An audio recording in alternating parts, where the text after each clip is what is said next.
अनचाही शादी में मनचाही दूल्हा। आदि थैंक यू तुम्हारा, आज मैं तुम्हारे खून की वजह से बची हूँ। थैंक यू एक बार फिर। आदित्य हंसते हुए, अब देख लो हम दोनों का खून भी मिलता हुआ है, अब तो हम सच में भाई बहन हैं। ईशा भी उसकी बात सुनकर मुस्कुरा जाती है। हाँ आदि, भगवान ने मुझे 2 भाई दिए हैं, सच में बहुत नसीबों वाली हूँ। वैसे ईशा, मुझे तुम्हें कुछ बताना था। वो मैंने अभी जिया को फोन किया था, तब मुझे पता चला उसे कल कोई लड़के वाले देखने आ रहे हैं। मुझे पता है ईशा, वो तेरे भाई राहुल से प्यार करती है, पर वो उसे बोल क्यों नहीं रही है। ईशा यह सुनकर चौंक जाती है। यह तुम क्या कह रहे हो आदि, जिया को लड़के वाले देखने आ रहे हैं। मन में सोचती हुई है, कृष्ण भगवान यह क्या कर दिया आपने, मेरी वजह से कल का प्रोग्राम खराब हो गया और मेरी भाई और सहेली की खुशी भी खराब हो गई। क्या हुआ ईशा, तुम लाइन पर हो ना? हाँ आदि बोलो। ईशा, मैंने आज सुबह राहुल को जिया को प्यार से निहारते हुए देखा था। सच में बहुत अच्छी जोड़ी लग रही थी उन दोनों की, जिया की पसंद बहुत अच्छी है।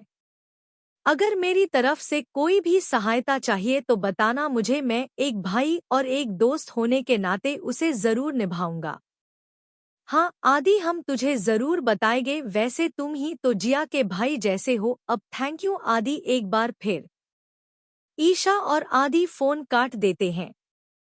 ईशा मन में सोचती है, यह तो अच्छा हुआ आदि ने मुझे बता दिया, नहीं तो मुझे पता नहीं चलता, मैं घर जाती तब तक सगाई भी हो जाती जिया की। ईशा जिया का नंबर डायल करती है, पर वो नेटवर्क से बाहर आता है। ईशा राहुल को फोन करती है, पर रिंग जाती है, कोई उठाता नहीं है। ईशा परेशान हो जाती है। राहुल जिया के गाड़ी के पीछे अपनी गाड़ी दौड़ा रहा था, पर अचानक जिया की गाड़ी कहीं दिखती नहीं है। राहुल अपनी गाड़ी रोककर इधर उधर देखता है, पर उसे जिया नहीं दिखाई देती है। हिमा घर के दरवाजे से अंदर आ रही होती है। क्रीम कलर के बाल कर्ल किए हुए, कान में ब्लूटूथ डाले हुए, हाथ में महंगा मोबाइल चलाती हुई, पैरों में बड़ी बड़ी हिल सोट ड्रेस पहनी हुई हिमा अंदर आ रही होती है। इतने में एक रौबदार और जोर से आवाज आती है, वहीं रुक जाओ हिमा। हिमा यह आवाज सुनकर वहीं रुक जाती है। ऊपर मुंह करके देखती है। यह आवाज राघव की होती है, जो ऊपर बालकनी से उसे देख रहा था। राघव की आवाज सुनकर आशा जी और मधु जी भी बाहर आ जाते हैं। राघव सीढ़ियों से उतरकर नीचे आता है।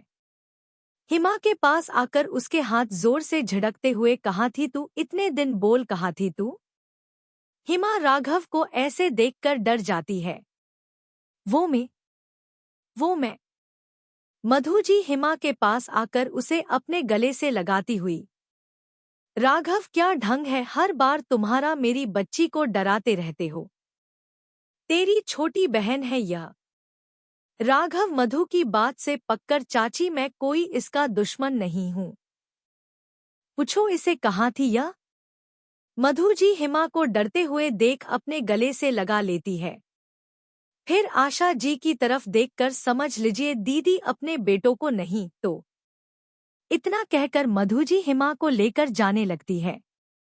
नहीं तो क्या चाची, पापा की तरफ मुझे भी मार दोगी आप? बोलिए चाची, नहीं तो क्या। मधु जी और हिमा यह सुनकर रुक जाते हैं। मधु जी राघव की तरफ देखकर, मैंने भाई साहब को नहीं मारा है, यह बात साबित हो चुकी है।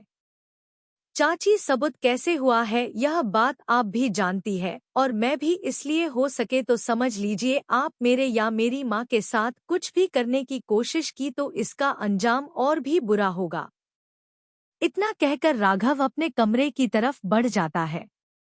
आशा जी मधु के पास आकर, मेरे पति की मौत के बाद भी मैं तुम्हें यहाँ सिर्फ आशु की वजह से रहने दे रही हूँ मधु, तो याद रखना मेरे बेटे से ऊंची आवाज में बात की और उसे कुछ नुकसान पहुँचाने की कोशिश की तो यह घर के दरवाजे तुम्हारे लिए हमेशा बंद हो जाएंगे। मधु हिमा को लेकर कमरे की तरफ बढ़ जाती है। राहुल घर चला जाता है।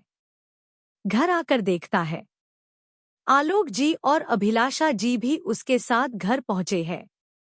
आलोक जी के हाथ बड़ा सा मिठाई का डिब्बा होता है और दोनों भाई बहुत खुश हो रहे होते हैं। राहुल उन दोनों के पास बड़े पापा, पापा क्या हुआ, आप दोनों इतने खुश क्यों हो रहे हो? आलोक जी राहुल के मुंह में मिठाई डालते हुए, राहुल बेटा आज बहुत बड़ा ऑर्डर मिला है हमें, आज सच में बहुत खुश हूं मैं। अगले भाग में कैसा लगा आज का भाग जरूर बताएं और समीक्षा जरूर दें। धन्यवाद।